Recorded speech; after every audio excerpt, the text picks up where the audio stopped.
Hello बच्चों, chapter 2 में हमने कार्डियन प्रोडक्ट के बारे में आपको इससे प्रीवियस वीडियो में समझाया था। कार्डियन प्रोडक्ट करने के बाद चैप्टर 2 रिलेशन से स्टार्ट करने से पहले कुछ टॉपिक और हैं जो हमें क्लियर करने होंगे। एक है सबसेट्स, जो सबसेट आप फर्स्ट चैप्टर में ऑलरेडी पढ़ चुके हो। थोड़ा सा मैं इसको बता देता हूँ कि सबसेट्स होता क्या चीज़ है, फिर आपको ये इजीली समझ में आ जाएगा रिलेशन। फिर उसके बाद हम फंक्शन देखेंगे, फिर उसके टाइप्स को देखेंगे, फिर ये चैप्टर कंप्लीट हो जाएगा। तो इस तरह से इस चैप्टर्स के अंदर इतने सारे टॉपिक्स हैं, ये कुछ 4-5 टॉपिक्स हैं जो आपको पढ़ने हैं। पहला टॉपिक क्लियर हो चुका था इससे पहले वाले वीडियो में, आप देख लेना। और दूसरा टॉपिक है यहाँ पर सबसेट। इस सबसेट को देखते हैं क्या है। तो सबसेट्स आप ऑलरेडी फर्स्ट चैप्टर अगर आप स्टडी कर चुके हो अच्छे तरीके से तो सबसेट आप अच्छे तरीके से जानते होंगे। फिर भी मैं एक बार फोकस कर देता हूँ सबसेट क्या चीज़ है। जो बच्चे नए हो या फिर जो फर्स्ट टाइम देख रहे हो वीडियो, तो उसको आपको ये चीज़ थोड़ा सा समझ में आना चाहिए, फिर उसके बाद आप रिलेशंस को इजीली समझ पाओगे। कार्डियन प्रोडक्ट में हमने बताया था कि कोई भी दो सेट का, जैसे ए हमारे पास यदि 1, 2 है सपोज, और बी हमारे पास यदि ए बी है, तो कार्डियन प्रोडक्ट जब फाइंड करेंगे ए क्रॉस बी, तो ये हो जाएगा 1A 1B 2A and 2B। Finally ये रिजल्ट आएगा।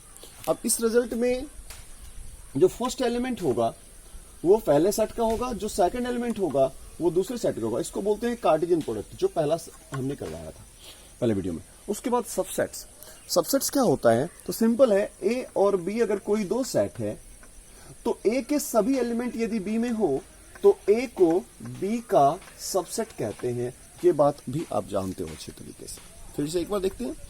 ए और बी कोई दो सेट है, ए और बी कोई दो सेट है, तो ए के सभी एलिमेंट यदि बी में हो तो ए को बी का सबसेट्स कहते हैं। ठीक है, तो अब इसको लेकर के इसी कंसेप्ट पे अब मैं आपको रिलेशन समझाने वाला हूं। देखो क्या होता है। तो रिलेशन को डिफाइन करने के लिए यहां पर कुछ और नहीं, if R is a relation from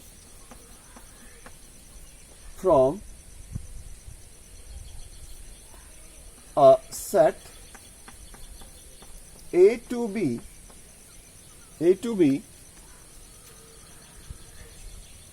such that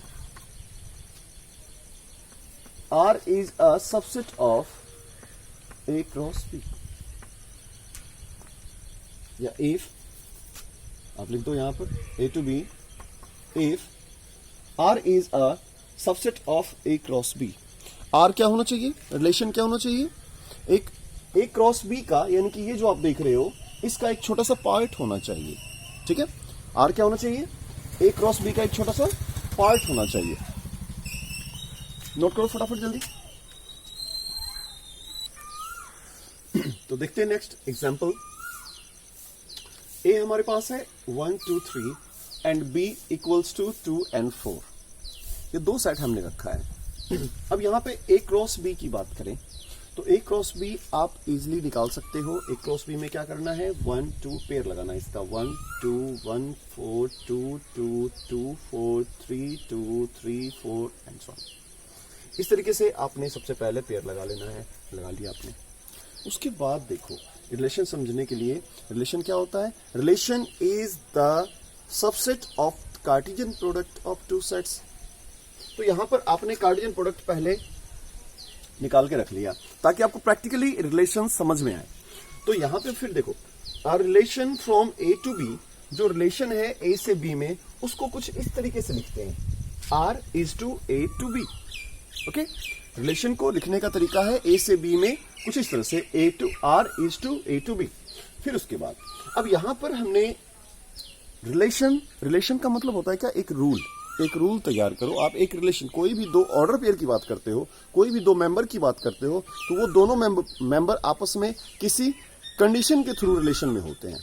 भाई बहन, माता पिता, mother father, sister, these all are relations. तो रिलेशंस के लिए दो तो होने ही चाहिए ऑर्डर पेयर्स के अंदर। तो यहाँ पे हमने क्या किया, एक ऑर्डर पेयर डिफाइन करने के लिए हमने एक ऑर्डर पेयर यहां लिखा है। अब इस ऑर्डर पेयर को एक जनरल डेफिनेशन से मैंने यहां पर लिख दिया है कि y is equal to 2x। सिर्फ एक नहीं, हजारों, कितने अनगिनत आप कह सकते हो, इनफाइनाइट रूल हो सकते हैं रिलेशन बनाने के। यहां पर मैंने यहां पर रिलेशन जो तैयार किया वो ये तैयार किया है कि जो ऑर्डर पेयर होगा इसके अंदर, आर के अंदर जो एलिमेंट्स ऑर्डर पेयर्स बनेंगे, इसी का कुछ पार्ट होगा आर के अंदर। तो वो कैसा पार्ट होगा, ऐसा पार्ट होगा जो y होगा, यानी कि जो दूसरा एलिमेंट होगा वो पहले एलिमेंट का ट्वाइस होगा, राइट। फिर देखो इसमें कंडीशन क्या होता है, तो जो पहला एलिमेंट होता है, ये तो आप जानते हो अच्छी तरीके से ऑर्डर पेयर से, पहला एलिमेंट क्या होगा, पहले सेट में होगा, और जो दूसरा एलिमेंट होगा वो दूसरे सेट में बिलोंग करेगा, ठीक है। तो एक हमने रूल अपनी ओर से तैयार किया, ये आपको क्वेश्चन वाला खुद बना के देगा, हाँ भाई ये क्वेश्चन है, आप इसके अकॉर्डिंग इसको सॉल्व करो। तो चलो हमने एक रूल बनाया है, एक रिलेशन तैयार किया है। अब यहां पर मैं आपको इस आर की वैल्यू यहां से आप बताओ मुझे क्या होगा। देखो पहला यहां पे y की वैल्यू 2x है, तो x की जगह पर अगर 1 है तो y की वैल्यू 2, उसका 2 गुना है ये, तो एक पोर्शन तो ये है, एक एलिमेंट तो ये आ रहा है। फिर उसके बाद दूसरा एलिमेंट आप देखो ये आ रहा है, यानी कि r के अंदर कुछ भी नहीं, बस सिर्फ और सिर्फ 1 2 और 2 4 आ रहा है, इसके अलावा और कुछ भी नहीं आ रहा।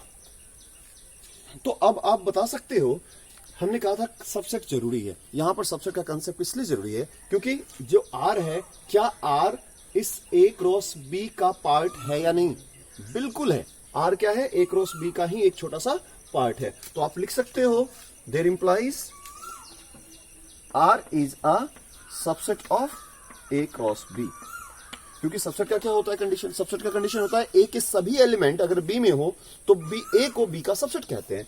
तो आर के सभी एलिमेंट, यदि ये दोनों एलिमेंट, ये दोनों ऑर्डर पेयर्स अगर ए क्रॉस बी में आ रहे हैं, इसका मतलब आर को आप ए क्रॉस बी का सबसेट कह सकते हो, राइट। तो चलो ये हो गया। तो यही आपका डेफिनेशन था रिलेशंस का। रिलेशन का डेफिनेशन समझ में आ गया, जल्दी जल्दी नोट करो फटाफट। नेक्स्ट देखते हैं arrow diagram of a relations. किसी भी दो रिलेशंस का एक रिलेशंस का एरो डायग्राम कैसे निकालते हैं। एरो डायग्राम में क्या है, अगर हमारे पास एक रिलेशन है आर जो ए से बी में ऑपरेट हो रहा है, तो इसको ऐसे लिखते हैं, R is a relation from A to B. अब इसमें ए यहां पर है, बी यहां पर, पिछला एग्जांपल ये जो हमने अभी भी करवाया था, उसमें 1 2 3 ए के अंदर, बी के अंदर है 2 and 4। अब यहां पर 1 2 3 2 and 4 रिलेशन हमने क्या बनाया था, जो y है xy का जो y है वो x का ट्वाइस है, तो उसके हिसाब से 1 2 2 4 रिलेशन बनके तैयार हो गया। तो 1 2 2 4 यहां पर एक रिलेशन बनके तैयार है। अब इसमें डोमेन क्या होता है, डोमेन होता है जो पहला एलिमेंट है वो डोमेन कहलाता है, और जो दूसरा एलिमेंट होता है उसको रेंज कहते हैं। तो ये रेंज हो गया और ये डोमेन हो गया, ठीक है। डोमेन और रेंज समझ में आ गया। अब इसमें यहां पर नेक्स्ट टॉपिक है total number of relations, how many relations can be created from a set A to B having cardinality M and N. Total number of relations, note point में लिखना है इसको,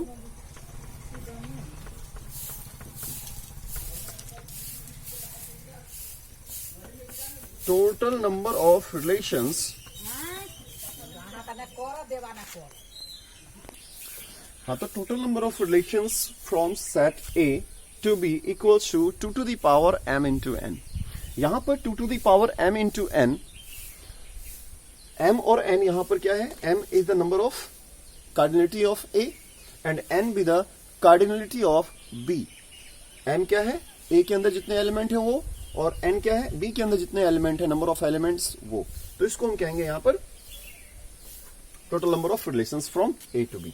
एक्चुअली ये कुछ और नहीं है, ये सबसेट जो आप निकालना जानते हो वही सबसेट है। ये सबसेट में क्या था, सबसेट के अंदर अगर A के अंदर सपोज हमारे पास 1 2 3 4 इतने हैं, तो इसके टोटल नंबर ऑफ सबसेट्स कैसे निकलेंगे। टोटल नंबर सबसेट निकालने के लिए 2 to the power 1 2 3 4 4 यानी कि 16। तो वही चीज है यहां पर, क्योंकि सबसेट ही क्या होता है, सेट होता है। सबसेट ही सेट होता है, तो जितने सबसेट्स पॉसिबल बन सकते हैं वही क्या होंगे, इसके रिलेशंस होंगे। सबसेट ही क्या होता है, रिलेशन होता है, सॉरी। तो जितने भी इसके सबसेट बन सकेंगे वो सभी के सभी इसके क्या होंगे, रिलेशंस होंगे। तो टोटल नंबर सबसेट फाइंड करने का फॉर्मूला क्या है, 2 की पावर n। तो यहां पर 2 की पावर n नहीं है, यहां पर 2 की पावर m इंटू n होगा। याद रखने के लिए सबसे बेहतर तरीका है, ठीक है, जल्दी नोट करो। नेक्स्ट क्वेश्चन एक्सरसाइज 2.2 से 2.1 हो चुका था complete.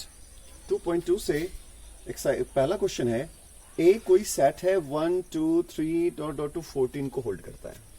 Define a relation R from A to B. अब एक रिलेशन आपको क्रिएट करना है जो ए से बी में डिफाइन हो। देखो इस चीज को a relation from R from A to B, इस चीज को हमने पहले ही बताया, शॉर्ट में लिखा जा सकता है R is a relation from A to B. ये जो हमने अंडरलाइन करा है यहां से लेके यहां तक, इन चीज को आप शॉर्ट में लिख सकते हो। ये चीज R is a relation from A to B, mathematically काफी इंपॉर्टेंट है, आपका समय बचेगा। अब यहां पे जो डिफाइन कर रखा है आर, वो 3x minus Y equals to 0 कर रखा है, और एक्स वाई दोनों ए से, क्योंकि हमारे पास एक ही सेट है और उसी सेट का कार्डियन प्रोडक्ट के अंदर से सबसेट आ रहा है, यानी कि ए क्रॉस ए से ही यहां पर एलिमेंट्स ऑर्डर पेयर्स बनेंगे। तो चलो देखते हैं। अब यहां पे 3x माइनस वाई, अगर मैं इसको 3x माइनस वाई, ये जो रिलेशन है इसको थोड़ा गौर से देखूं तो कुछ और नहीं, जो y है अपना, वो y क्या है, y is a thrice of x। y क्या है, x का 3 गुना है। तो यहां पर कितने ऑर्डर पेयर्स बनेंगे ऐसे जिसमें y क्या हो, x अगर 1 हो तो y 3 हो। तो चलो r बनाते हैं। तो r कितने हो जाएंगे यहाँ पे, तो पहला हो जाएगा अगर x 1 तो हो जाएगा ये 3। चलो नेक्स्ट, अगर x 2 है तो y कितना हो जाएगा, 6 हो जाएगा। x अगर 3 है तो y कितना हो जाएगा, 3 3 जा 9 हो जाएगा। अगर x 4 है तो 12 हो जाएगा। अगर x 5 होगा तो 5 3 जा 15 होना चाहिए, जो 15 क्या है इसके अंदर नहीं है। तो 15 जब नहीं है तो उसको हम छोड़ देंगे, तो 15 को हम हटा देते हैं यहां से, 15 वाला केस हम नहीं रखेंगे। ये हमारे ऑर्डर पेयर्स हो गए। अब देखो इसमें डोमेन और रेंज, डोमेन और रेंज, कोडोमेन पिछले जो हमने कराया था उसमें छूट गया था। कोडोमेन क्या होता है, डोमेन क्या होता है, रेंज क्या होता है। तो देखो यहाँ पे ये तो आप जानते हो अच्छे तरीके से, अगर ए बी 1 2 3 है, सपोज हमने ये कर दिया और ये कर दिया, तो डोमेन तो हो गया अपना, डोमेन हो गया ए बी, रेंज हो गया 1 2, और जो कोडोमेन होता है, कोडोमेन ये सेट कंप्लीट, यानी कि 1 2 3 ये कंप्लीट होगा कोडोमेन, ठीक है। तो डोमेन कितना हो जाएगा यहां पे, डोमेन हो जाएगा 1 2 3 4 फर्स्ट एलिमेंट। रेंज होगा जो सेकंड एलिमेंट है वो, मतलब 3 6 9 12, और कोडोमेन हो जाएगा राइट साइड कंप्लीट। अब यहां पे देखो राइट साइड कंप्लीट का मतलब यहां पे क्या है कि जो रिलेशन तैयार हो रहा है वो ए से ए में रिलेशन बन रहा है, ए से ए में रिलेशन बन रहा है। तो ए जो सेट है वो कहां से कहां तक है, 1 2 3 से लेकर 14 तक, 14 तक है, 1 2 3 से लेकर के 14 तक है, ठीक है। तो ये हमारा क्या हो गया, कोडोमेन हो गया। रेंज, डोमेन क्या हो गया 1 2 3 4, रेंज हो गया 3 6 9 12, और कोडोमेन क्या हो गया 1 से लेकर के 14 तक। Write down it. Next question, fourth question देखो, इसमें रिवर्स है कंप्लीट। इससे पहले वाले क्वेश्चन में क्या था कि, तो इस क्वेश्चन में 5 3 6 4 7 5, मतलब इसमें रिवर्स क्वेश्चन है। इसमें आंसर दे रखा है, आप क्वेश्चन फॉर्म करो, रोस्टर फॉर्म में भी, सेट बिल्डर फॉर्म में भी। तो देखो यहां पर इसके जो डोमेन है 5 6 7, और इसका जो रेंज है, इस हर तीनों में देखो आप तो 2 2 का डिफरेंस है, यानी कि अगर इसमें से 2 माइनस कर दे तो ये आ जाएगा, ठीक है। तो यहां पर मैं जो रिलेशन बनाने जा रहा हूं, सबसे पहले सेट बिल्डर फॉर्म में, सेट बिल्डर फॉर्म के अंदर जो रिलेशन आर बनेगा, यहां पर आर एक रिलेशन है जिसको आप ए से बी में ऐसे लिखोगे, वो क्या बनेगा, एक्स वाई इस तरह से होना चाहिए ऑर्डर पेयर में, जो वाई हो मीन्स जो Y that equals to X minus 2 for all X belonging to A comma for all Y belonging to B. देखो ये जो सिंबल है, ये सिंबल इसको बोलते हैं फॉर ऑल, फॉर ऑल यानी कि सभी के सभी, ठीक है। तो यहां पे जितने भी एक्स हैं वो सभी ए के अंदर होंगे, यानी कि पहला एलिमेंट जो भी होगा वो ए से लिया जाएगा और जो दूसरा एलिमेंट होगा वो बी से लिया जाएगा। ये जो साइन है मैथमेटिकली इसको हम लॉजिकल मैथमेटिक्स में यूज करते हैं, फॉर ऑल इसको बोलते हैं, ठीक है। अब देखो यहां पे एक्स की वैल्यू अगर मैंने 5 रखा तो 5 माइनस 2 वाई की वैल्यू कितनी होगी 3। तो ये जो रिलेशन है हमारा, इस रिलेशन में आप आर को देखो गौर से, तो आर हमारे पास बना हुआ है 5 3, ठीक है। अब इसका रोस्टर फॉर्म यही लिख देता हूं मैं, रोस्टर फॉर्म जो वहां लिख रहे थे, बताओ क्या क्या है, 5 3 फिर 6 4 और 7 5, इसको बोलते हैं इसका रोस्टर फॉर्म। ये हो गया सेट बिल्डर फॉर्म और वो हो गया रोस्टर फॉर्म। और क्या निकालना है इसमें, और भी कुछ निकालना है क्या, सेट बिल्डर फॉर्म रोस्टर, हाँ डोमेन और रेंज भी निकालना है। तो डोमेन रेंज में क्या होगा, इसका डोमेन क्या होगा बताओ, इसका डोमेन हो जाएगा, डोमेन क्या होगा 5 6 7 5 6 7 और रेंज क्या होगा, रेंज हो जाएगा 3 4 5 3 4 5 और कोडोमेन भी है, नहीं है कोडोमेन, रहने दो फिर।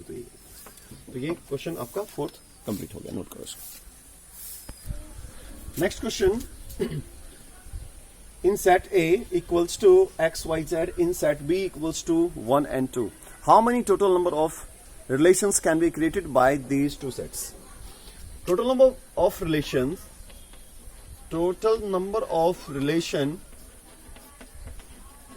equals to 2 to the power m into n. और m कितना है यहाँ पे, m है 3 और n कितना है 2। तो टोटल ऑफ रिलेशन कितना हो जाएगा, 2 to the power 3 into 2 2 to the power 6, ठीक है। 2 to the power 6 ये टोटल नंबर ऑफ रिलेशन हो गया। कितना हो गया, 32 64 64 तो नहीं 128, ये टोटल नंबर ऑफ रिलेशंस बन जाएंगे, ठीक है। तो ये एक्सरसाइज कंप्लीट होता है आपका 2.2। जो प्रॉब्लम आएगा मुझे बता देना आप। नेक्स्ट लेक्चर में चलेंगे फंक्शन की तरफ। Okay, thank you.